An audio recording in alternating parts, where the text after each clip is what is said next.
everybody, and welcome to the 2.25 mile circuit that is the Mid-Ohio Sports Car Course. Since 1962, this circuit has been challenging some of the best drivers in the world. IMSA are back here this weekend for the first time since 2012.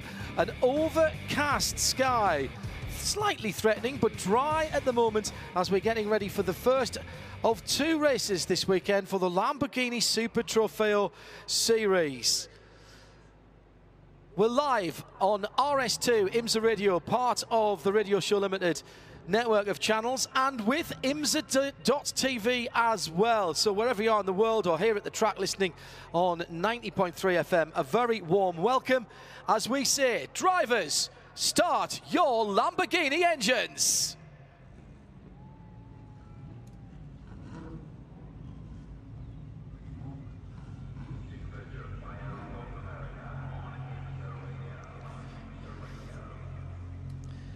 Sitting alongside me, our guest commentator, Brian Sellers from Paul Miller Racing. He'll be talking us through some of the finer points of these cars and racing in the next 50 minutes or so. And slightly further over to my right, Jeremy Shaw, who has the grid for this first of the two races here at Mid-Ohio. This is the first race of the championship this season. There'll be two races this weekend. There'll be 17 cars taking the start. Let's start from the back. And there's four categories, but just all running the same car. The new Lamborghini Huracan Evo, an evolution of the car that's been raced for the last couple of years. But four categories of drivers, basically based on experience. There's pro drivers, there's Pro-Am, there's Am, and there's LB Cup for drivers just starting out their racing careers. Start from the back, we'll get in 17th position. Randy Sellery will start the Wayne Taylor Racing car number 10. And on the 8th row is Ben Albano for P1 Motorsports in car number 77, and Jonathan George for in car number 5, also for P1 Motorsports. Row 7 of the grid, Sheena Monk is one of the LB Cup contenders for Wayne Taylor Racing. Alongside her is another female, Shay Holbrook in car number 67. She's running in Am for PPM.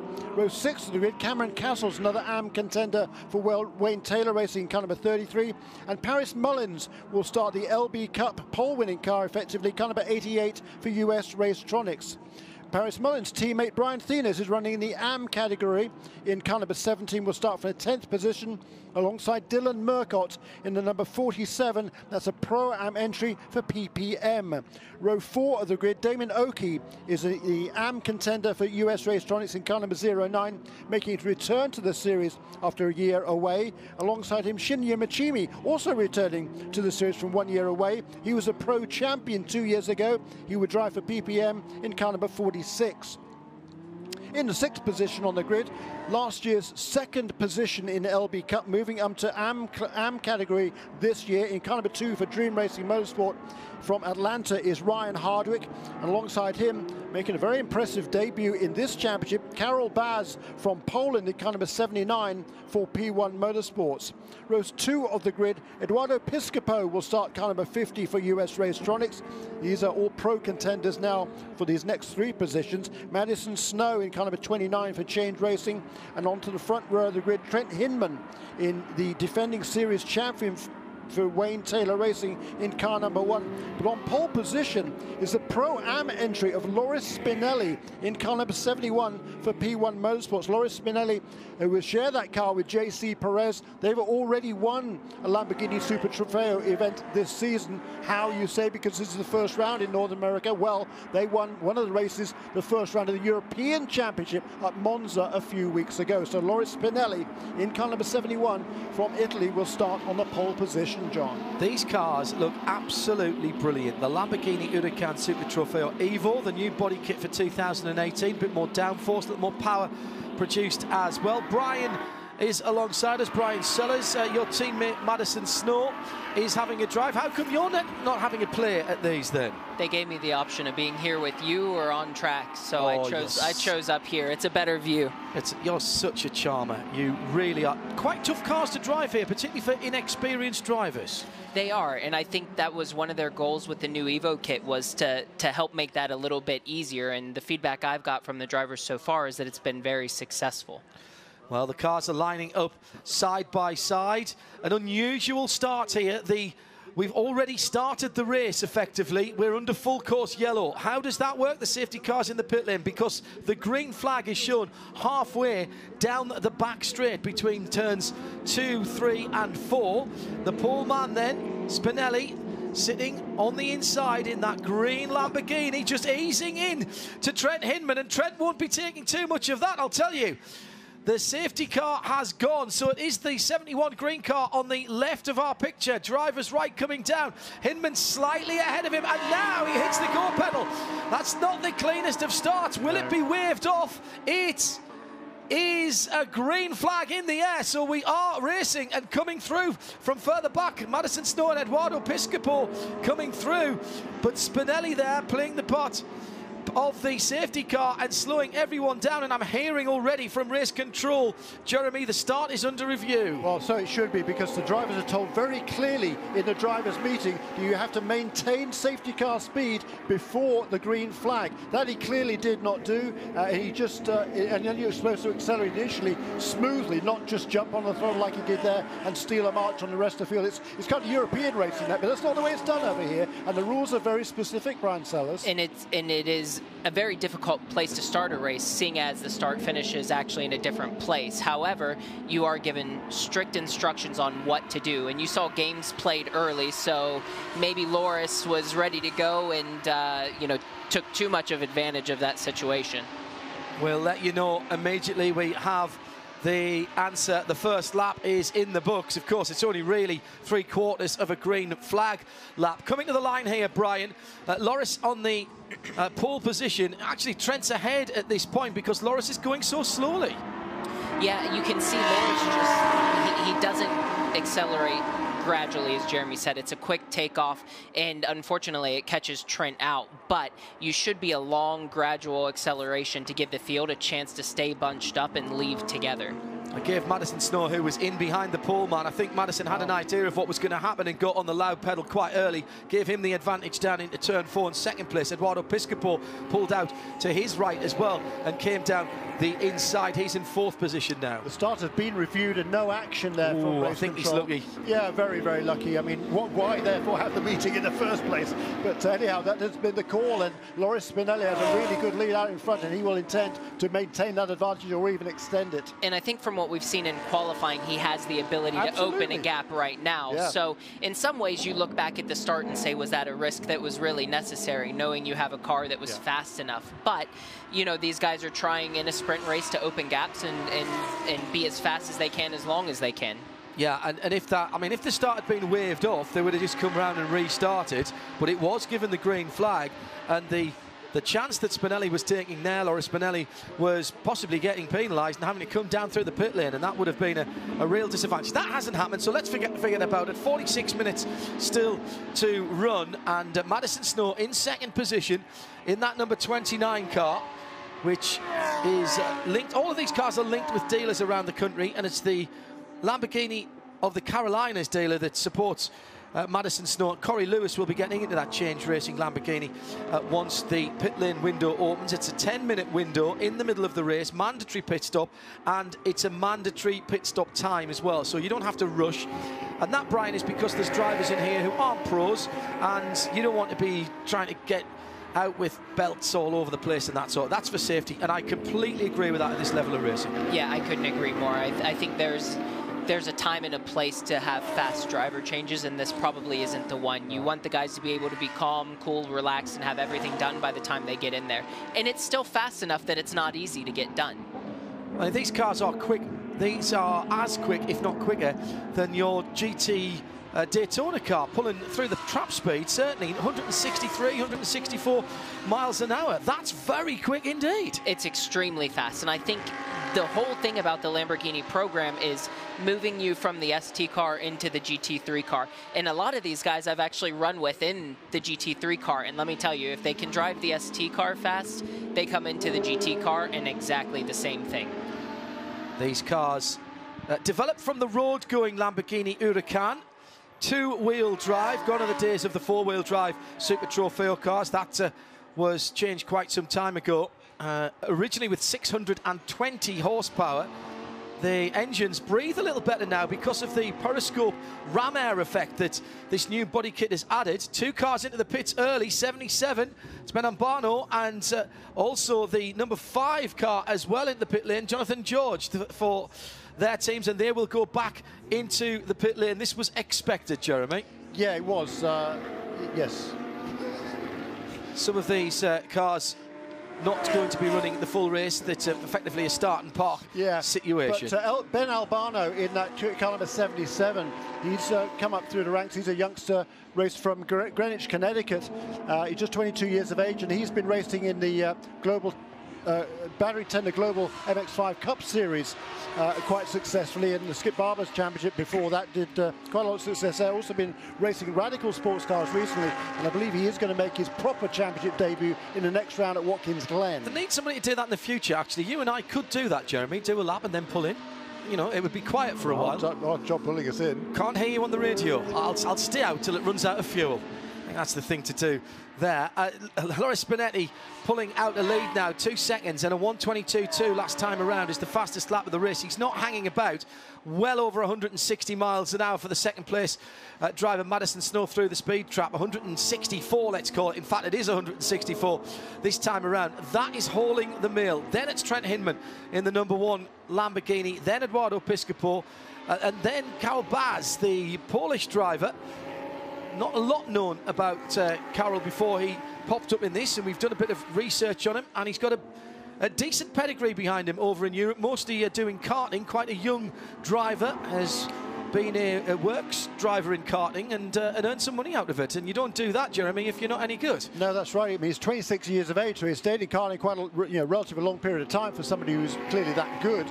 But certainly he's impressed this team, and he also won one of the races in Europe in the first round of the European Championship at Monza. He won it, was running there in the pro category and won one of those races, so he's already a race winner in these Lamborghini Huracan Evos. He's also done some Italian, I think he's done some Italian GT Championship. There's a number of the guys coming into this house, and this is really the whole idea of Super Trofeo, Brian Sellers, is to actually I might have him confused with one of the other guys, but the idea is that you are getting experience of running longer distance races in very powerful motor cars. Yeah, that's right. And I actually think that he is a perfect example. I spoke with the team a little bit earlier today, and if I'm not mistaken, he started karting actually quite a bit later than most. Correct. And worked his way into a Tony Kart factory driver, was a world champion as early as last year, and now has done some GT Masters, and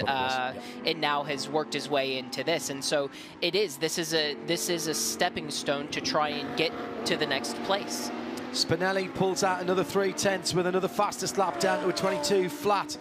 Madison Snow leads the pro category, but second only to that 71 car. One or two little detailed changes this year, Jeremy's, as far as the driver lineups and the categories are concerned. We do have some singleton drivers here, but there are classes now where you must have 2 drivers for the 2018 series. Yeah, that's right. The Pro and the Pro-Am, you have to run 2 drivers in those cars. So there'll be 2 races this weekend. We had 2 qualifying periods this morning, each of 15 minutes.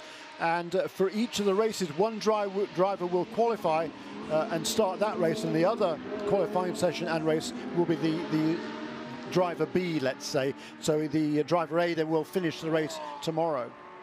Very, very powerful cars, and requiring a little bit of finesse, Brian Sellers, on the right pedal. And we see these cars squirming around. They're heavy, albeit the Pirelli tyres are pretty new, but they're heavy, and they're going to take a bit of driving at this time of the race. And you can, and this is like my favorite part of the race to watch, guys, because you can see they've focused a lot on the battle between Trent and Madison right now, and you can see the car differences between the two as the tires start to wear and how the drivers are adapting to it. And you can see both those cars starting to struggle a little bit on the entry to the corners and a little bit with traction.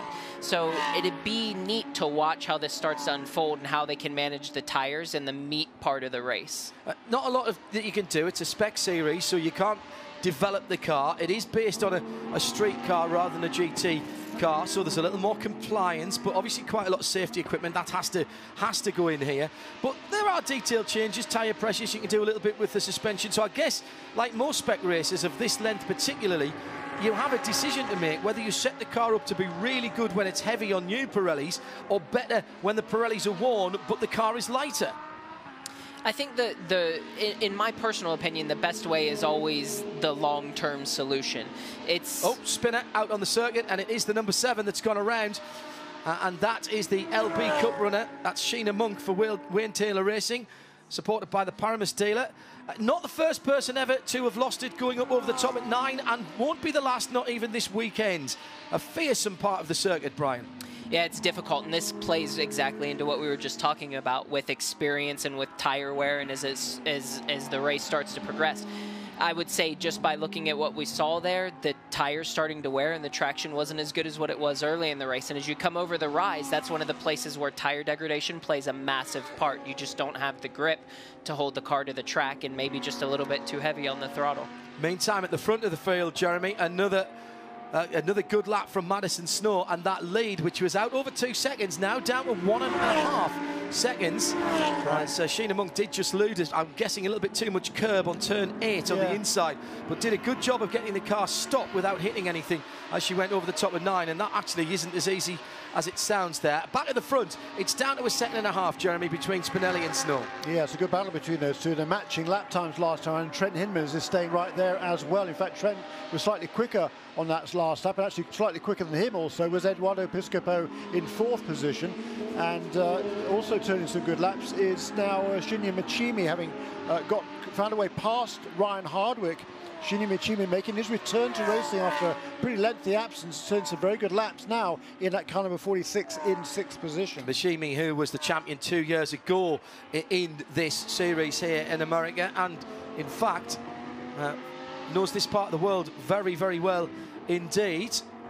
You can see the difference as you watch this battle between Madison and Trent, the strengths and the weaknesses on each portion of the track. You can really see Trent seems to be able to roll the corner speeds pretty well, but Madison seems to be able to get good exit shots, and you can see the cat and mouse game happening right now, and it looks like Trent's car is just maybe a little bit better if he can find a way around. How much of that is driver, how much of that is set up on the cars? And I mean, again, very different, very tiny little differences in the setup. I think from what I see right now, I think some of it is certainly set up, and I think you can see the drivers change their lines and their approaches as the race goes on. Like if you notice, if you watch right now, Madison is squaring the corners off a little bit more than what he was at the beginning of the race, and I suspect that's just because he doesn't have the grip that he did before, and he's just trying to make sure he can get exit shots so Trent can't get a run past him. Top 4 all running up to the keyhole in the same bit, and Madison goes a little bit deep. Had the front brakes really glowing there as he missed his braking point by maybe a foot, maybe 18 inches. That's all it is there, and there's a change of surface there, Brian, and if you don't get your braking right, the car just pushes on. You get massive understeer there. It's the best thing about Mid-Ohio is there's no room for error, and a foot one direction or a foot another direction makes a huge difference, and it's like what makes this place great. It is, and particularly this weekend, because if you stray a wheel on the grass, you're going for a really scary ride because of all the rain we've had the last few days. Yeah, and you know, that's actually an interesting point, aside from the grass, but these guys right now are racing on a track that is completely different to anything they've been on right now. I mean, they've been in damp conditions, dry conditions, but never on a track that's had a full day's worth of dry rubber and running. So right now, the cars can be reacting completely different to what they had planned. I love the fact that you say, by the way, that that's what's great about Mid-Ohio is how hard it is to drive and to drive consistently. That proves that you're a driver who likes a challenge. A lot of people would say, oh, Mid-Ohio, it's really hard. I can't get it right.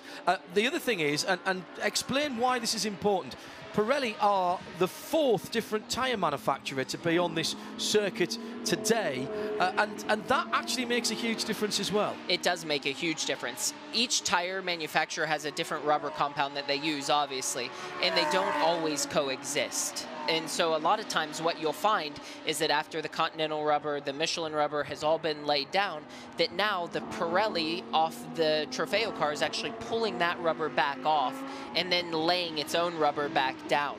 So the line changes, how the car responds in different areas of the track changes, and it's something you can't Oh, good look up the inside for Trent there. Took my breath away.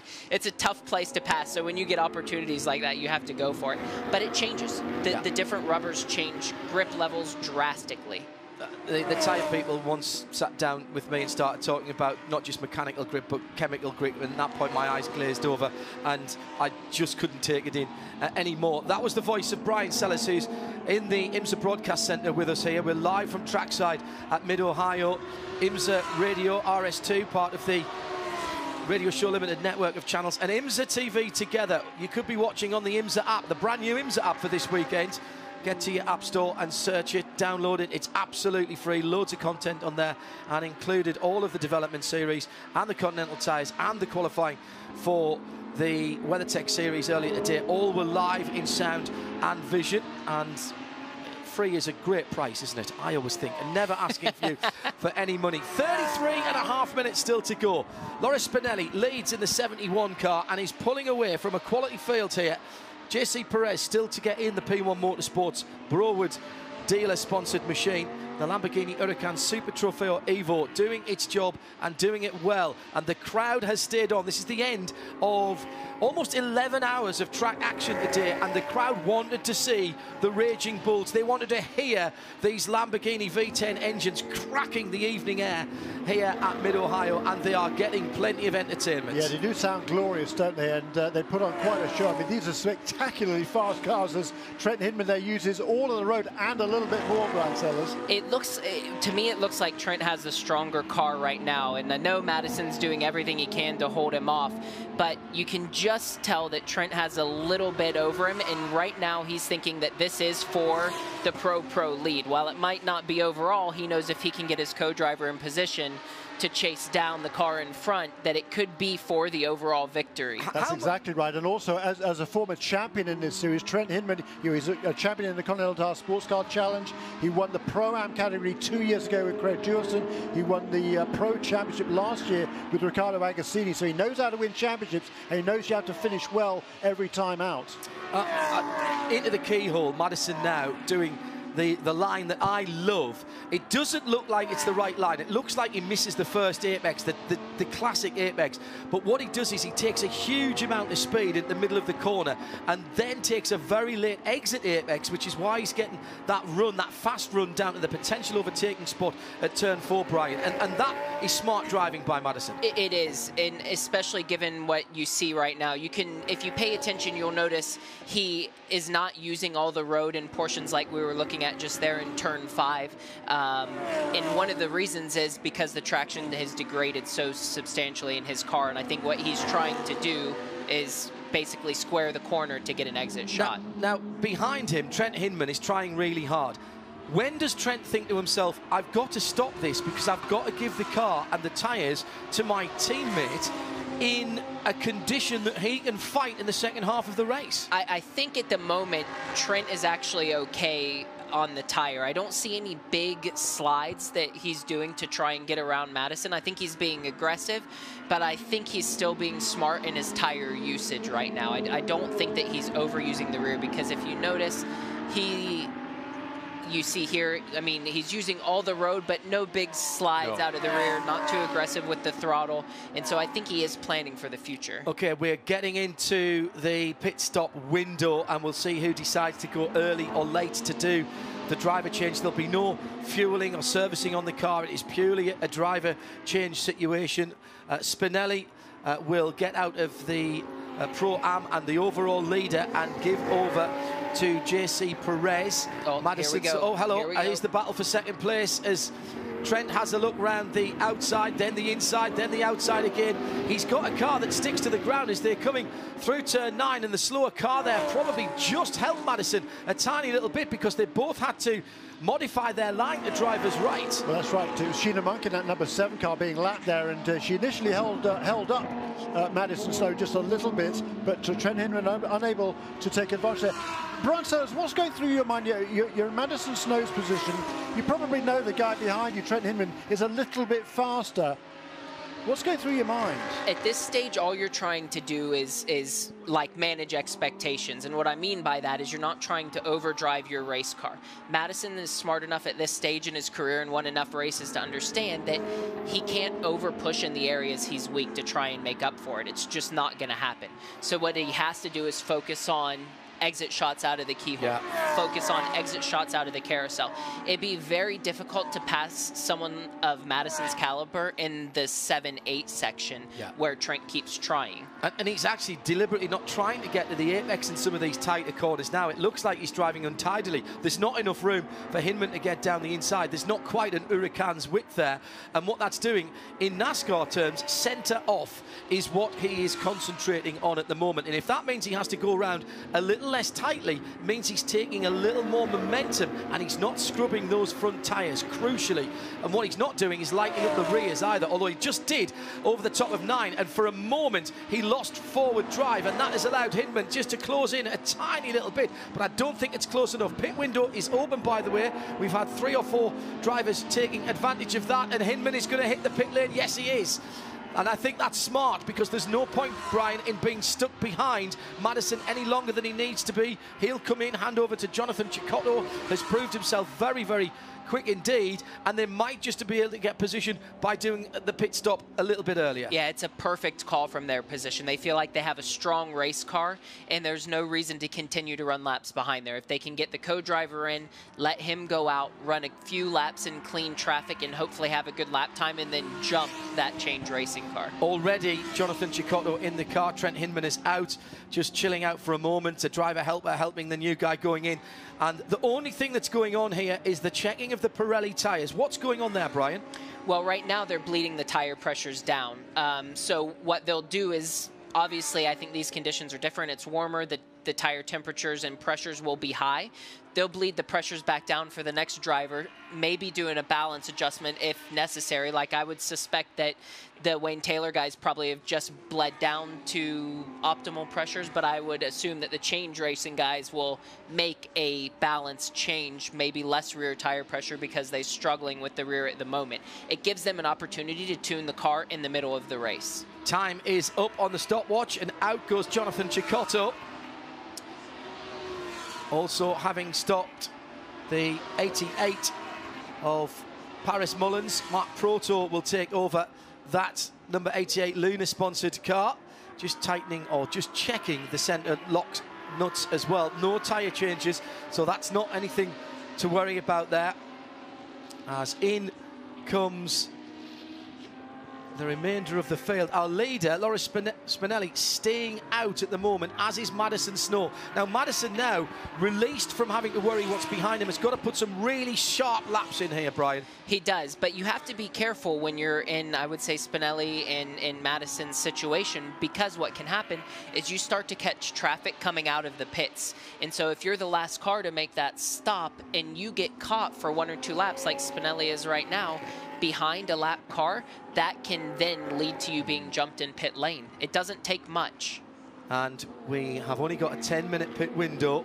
You can't afford to miss it. You can't afford to go right to the end, because if there's a problem and the pits get closed for a safety car, then it can spoil your plans. We are, what, 3.5 minutes away from the pit lane closing.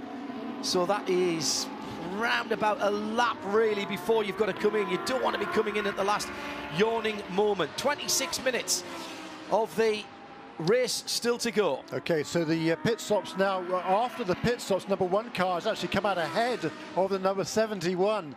So already Jonathan Cecotto has moved past the... Oh, sorry, I beg your pardon. He's come out exactly a lap behind. Yes. Exactly that behind, because the number 71 car has not yet stopped. My apologies for that one. Correct. And now, in fact, the 71 car has, I think, just gone round him. But if my math is correct, that's not a big enough gap. Correct. Because I think the total delta is something like 60, 65 seconds or so. That's the time from pit in to pit out that Brian is talking about. But that's a significant move there, as Spinelli has got by and put a full lap on the car that is one of the 71's biggest competitors. Now, the 71 hasn't stopped, as we're seeing, but that one car of Jonathan Cecotto, down now in 8th position, has made it stop. The leading car that has made it stop will pick up the next time around. Madison Snow has pitted. Piscopo has pitted.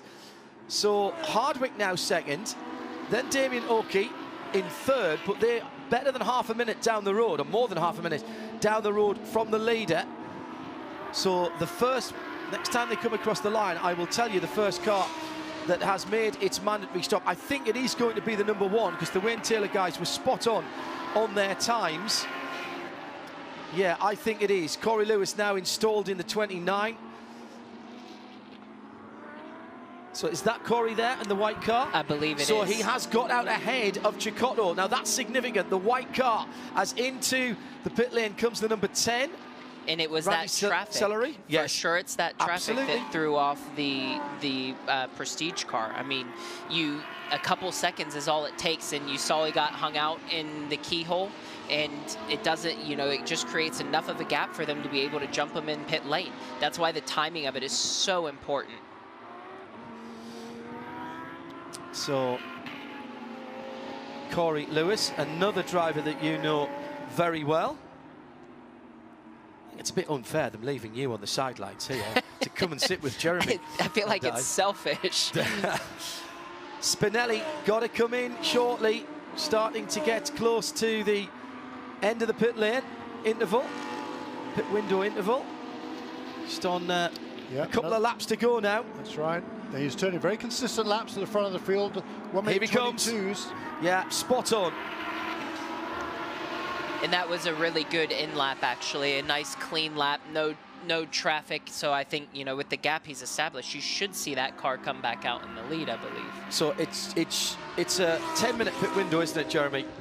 So from 30 minutes to 20 minutes. So he's in with 3 minutes to spare. But the reason you don't go right to the end is just in case there's a problem or you have a little half spin, because there's no leeway on that.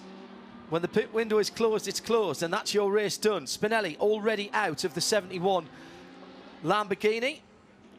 The Broad dealer group supporting the P1 Motorsports car, and JC Perez will be jumping into that car. Now, the key thing now is them getting this pit stop done, the belt's done up. Don't sit on your belt when you get in. Don't get one twisted, because you cannot drive with a twisted lap belt.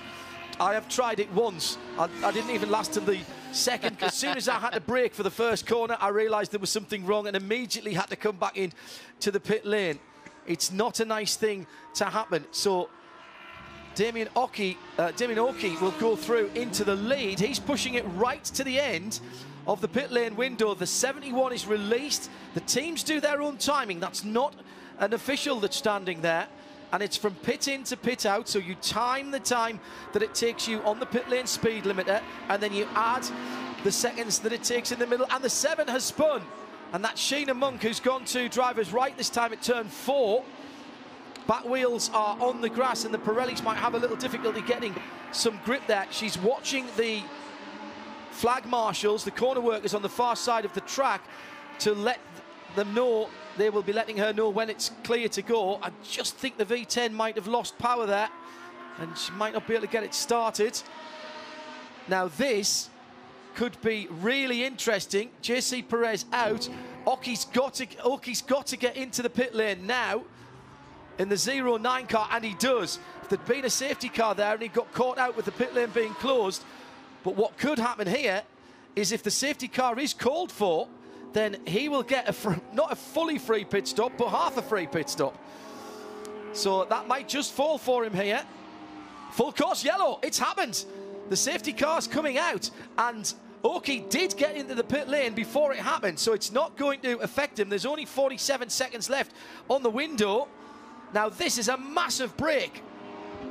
They still have to time their pit stop, but of course everyone else will be slowing down.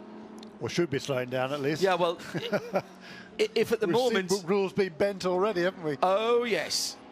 The safety car, 71, JC Perez, did get out in the lead according to the timing and scoring, and have been asked to slow down.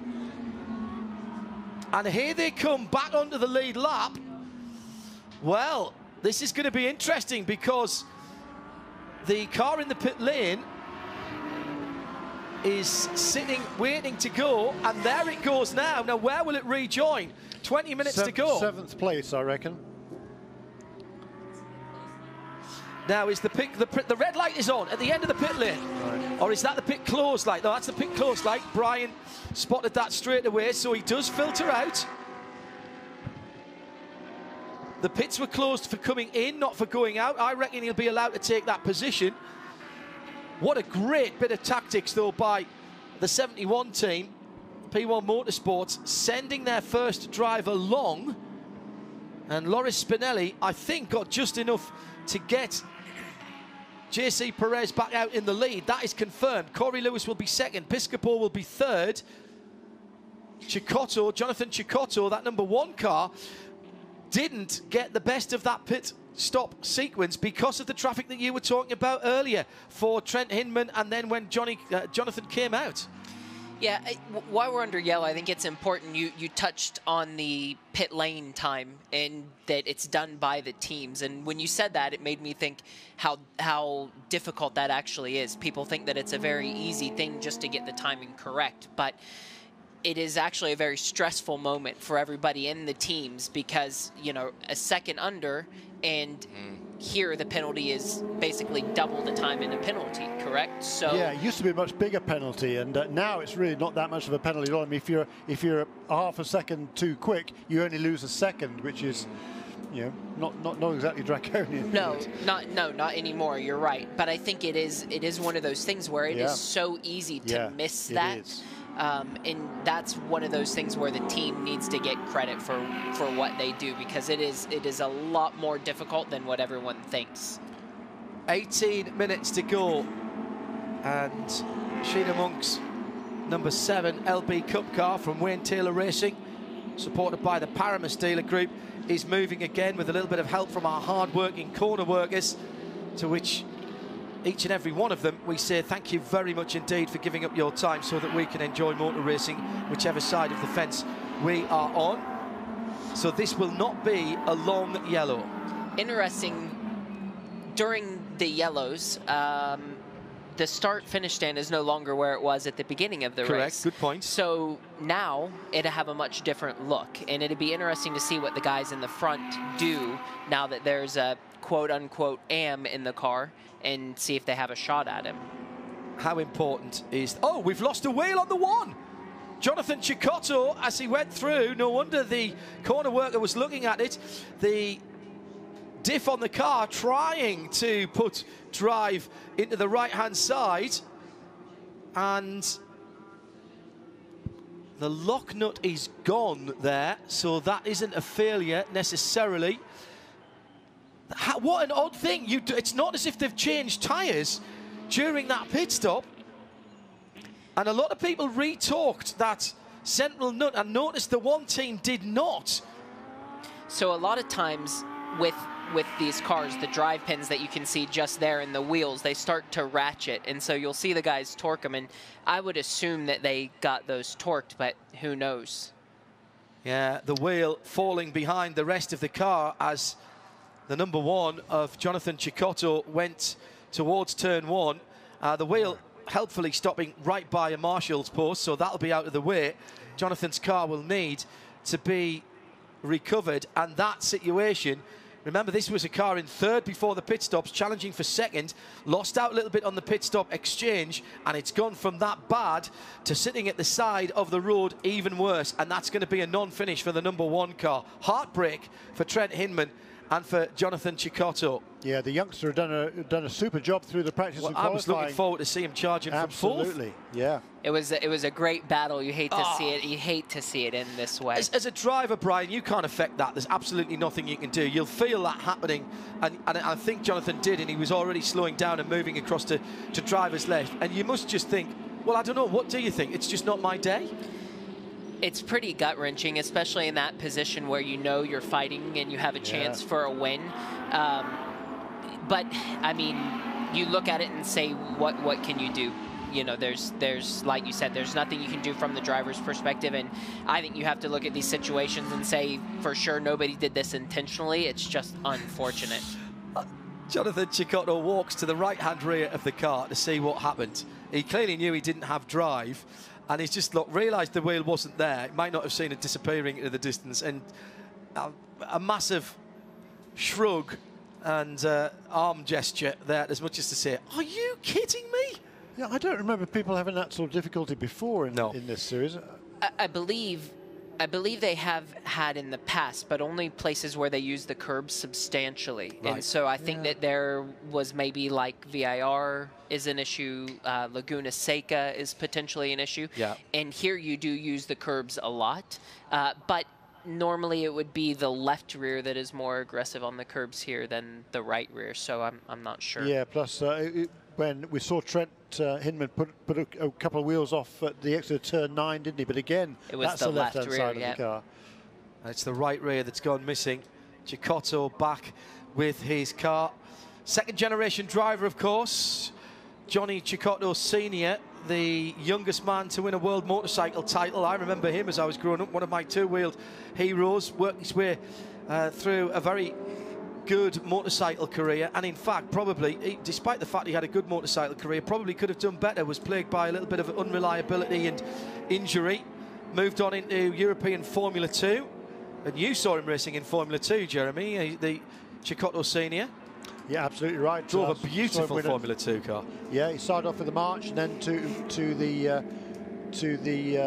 Maurer cars with the Minardi team, and yeah, very, very quick Formula car driver he became and raced in Formula 1, and now his oldest son Johnny Jr. had a pretty good career going. He did 5 or 6 years in GP2, had success before that as well. I think he's now retired as a racing driver, but 10 years younger is Jonathan, but he's clearly got a lot of talent as well.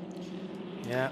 Trent speaks volumes of him. Yeah, says he's really? he says he's extremely talented. Yeah. Says that he can't believe how quick he can get in to a car at a track he's never been and go fast right away. Yeah, and this is not exactly an easy track to go fast on the first time, it's not. It's not at all. I think it takes a lot of people a lot of time. The thing about this track is it doesn't look that easy just looking at the track map, but the track map doesn't tell you about the rise and the fall and the odd little camber changes in the middle or to the exit of corners, where if you're a car's width offline, the camber stops helping you and starts pushing you straight off the circuit.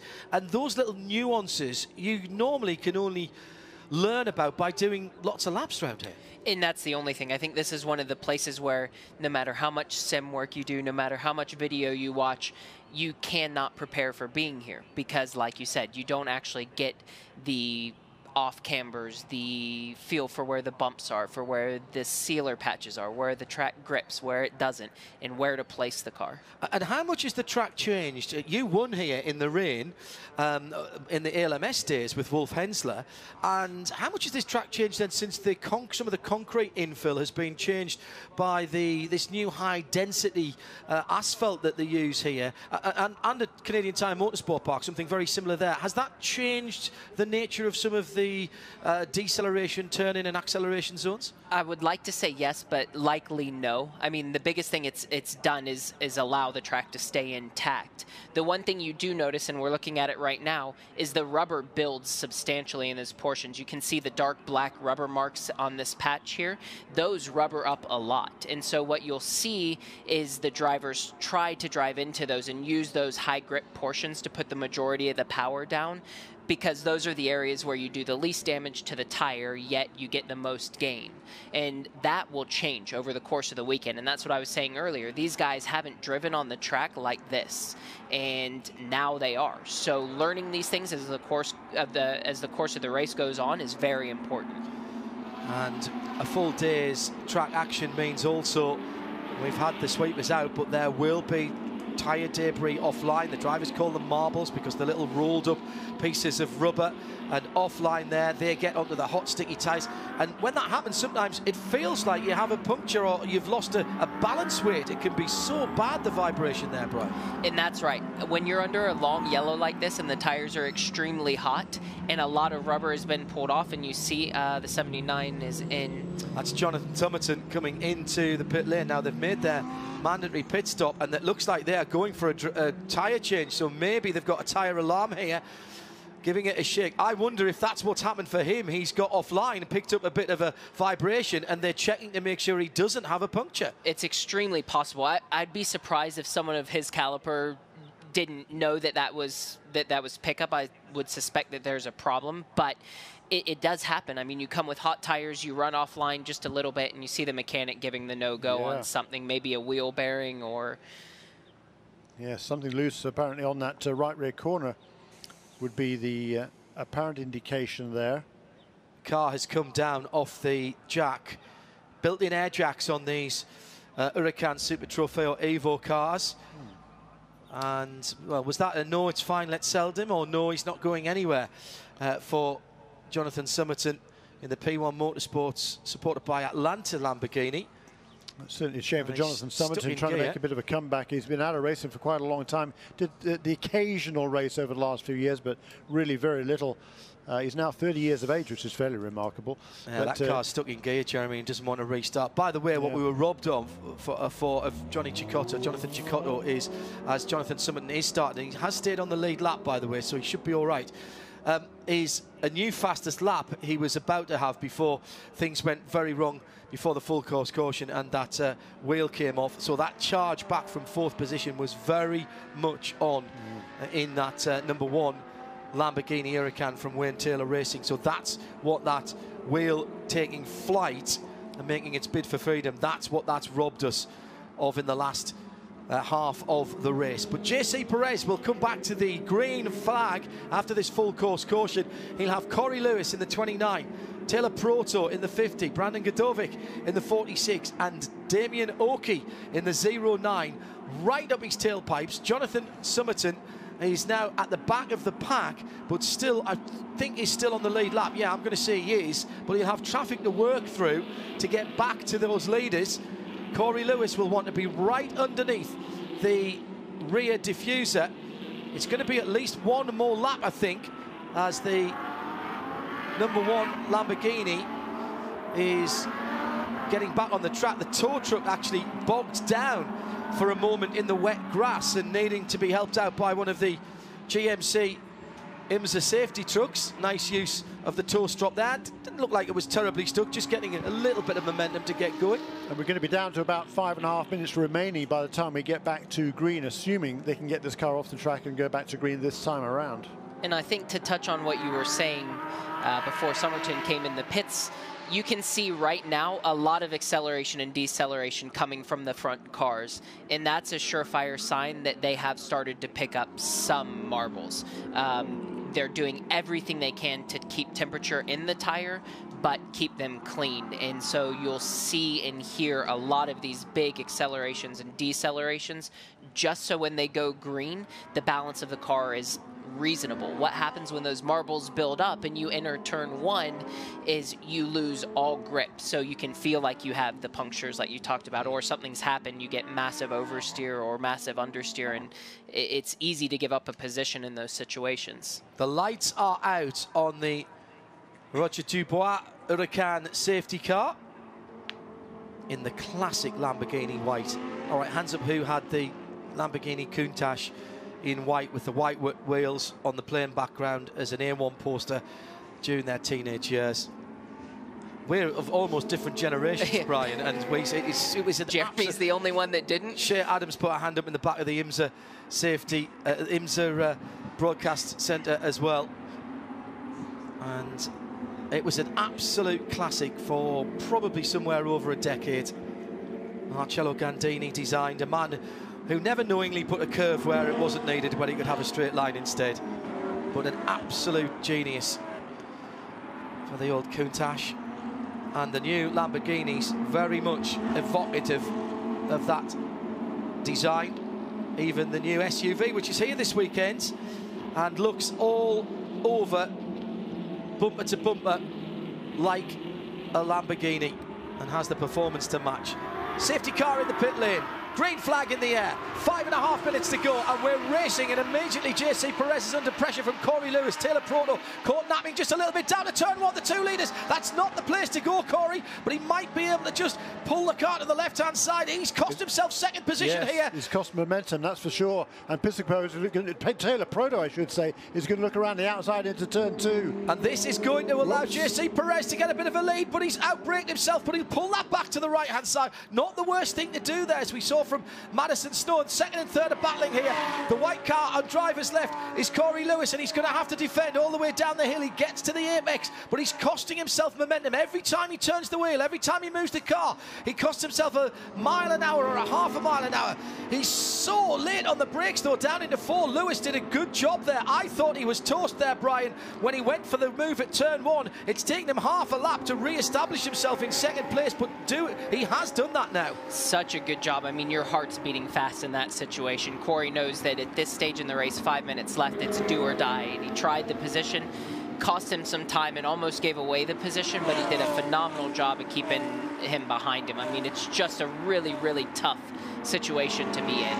And now he gets to have another crack at the leader. JC Perez just struggling with his braking points here a little bit, whilst he's waiting for the Pirellis to come back up to temperature and pressure.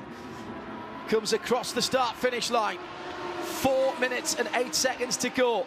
Now, Corey should look for the keyhole here. Turn 1 should not even be an option. Try and set it up, get a good run. Looks like he's done that now. But now Perez has got to stay driver's right. If he opens the door on the inside, he's going to have 1, 2, possibly 3 Lambos going down it. He pulls across to the racing line. The nose dives for the tarmac. Round the outside by Taylor Proto in the blue Lamborghini. This is going to be side by side coming out of the keyhole. And look at the car behind Brandon Godovic. That's right. I was going to say, watch out for car number 46, Brandon Godovic, because he's right there now as the 2 second and third place cars go absolutely side by side. It's been a really good restart by JC Perez. Doesn't have anything like the experience of Corey Lewis in second place, as a former world champion in these cars. And Taylor Proto is in just his second year of racing, but around the outside of Proto goes Brandon Godovic up into third place. Great move. Oh, the lead, and he's touched him.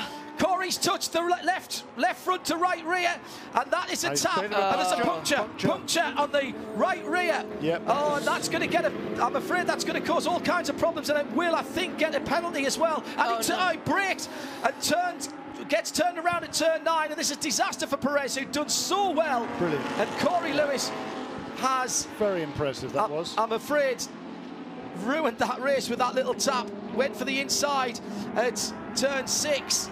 And Lewis, I'm sure, will get a penalty for that. I mean, Corey Lewis had the pace. Yes. There was no need to do anything silly like that, quite frankly. Particularly not there.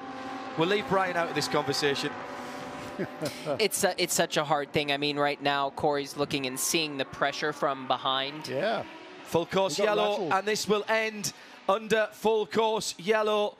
The positions will be frozen, and the man I think who's going to win this is Brandon Godovic. We said watch out for him. He's made the bold move on Taylor Proto when they were coming through Madness and down into the S's.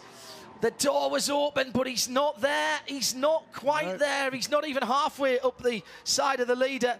He tried to pinch it down and got on the curbs. As soon as he came off the curbs, he's going to hit the car in front of him, which is exactly what happened. And Perez trying to stay out the way, but the back of the car is all over the place. And then coming through, Brandon Godovic. I think he got a help there also. He was on the brakes, in fairness, coming over 9, but I'm not surprised because the car would have been moving around all over the place, and all he wants to do is stay out of the way.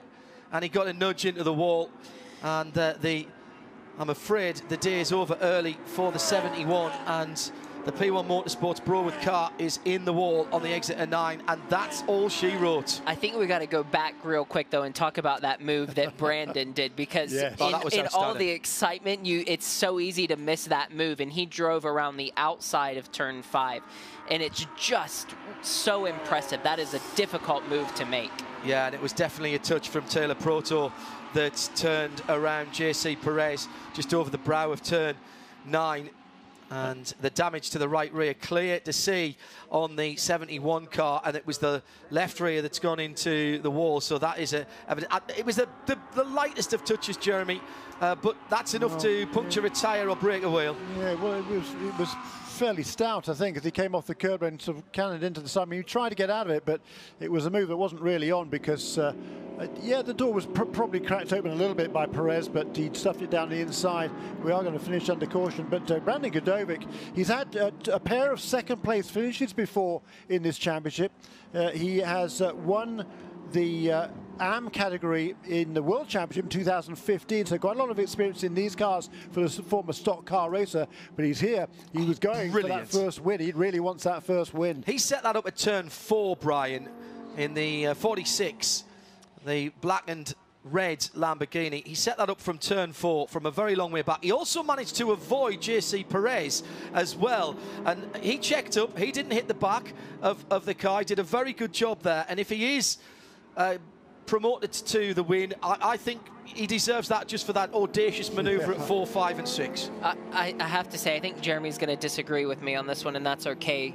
But I think race control may have a hard time issuing a penalty for the move there. While it's clear that there was contact, I think that it wasn't deliberate. It wasn't deliberate. Right. You're absolutely right, Brian. That doesn't mean that there shouldn't be something.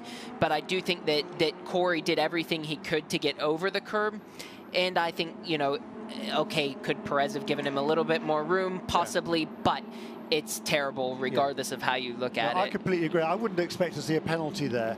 Really? No, not really. It wasn't. It was nothing deliberate. It was.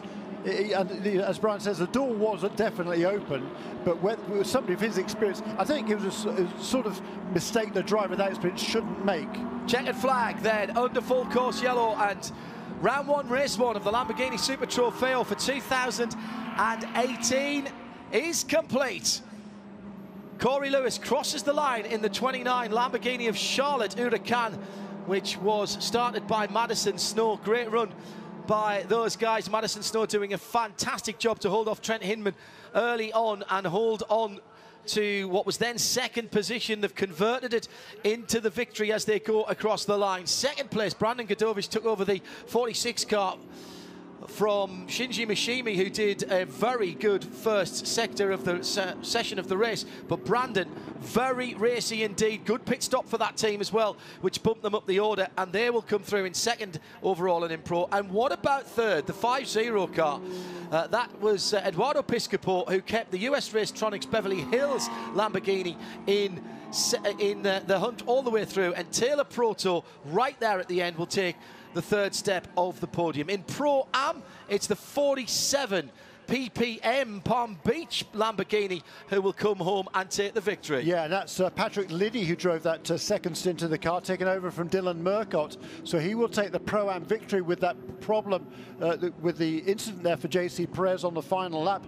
And it was a good effort there by Patrick Liddy, his first ever start in this series. And he was a very late entry, but he's done a good job all weekend long, and he's going to come away with a Pro-Am win.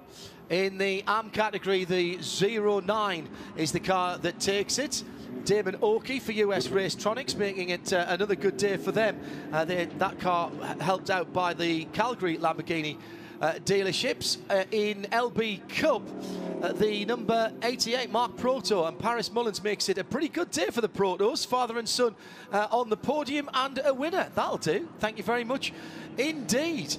So, Brian, thanks very much. It's not quite as exciting here in the broadcast centre as it is out there in the track, but have you enjoyed being with us? Yeah, I don't know. My heart skipped a beat a couple of times during the race, especially at the end there, and everyone's jumping around and holding my breath. I think it might be easier to be in the race car, but it was a pleasure being up here with you guys. Well, let's hope to see you sometime throughout the rest of the season. Best to the guys at Paul Miller Racing for the WeatherTech Championship race tomorrow. Leading the championship, is you go into that a little bit of extra pressure for you?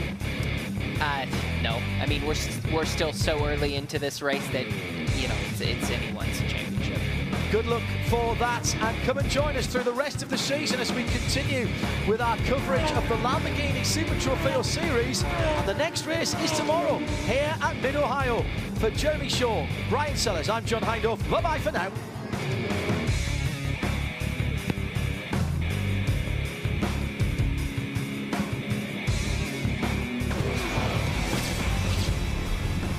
They wanted me to, but I don't need to if you guys don't want me.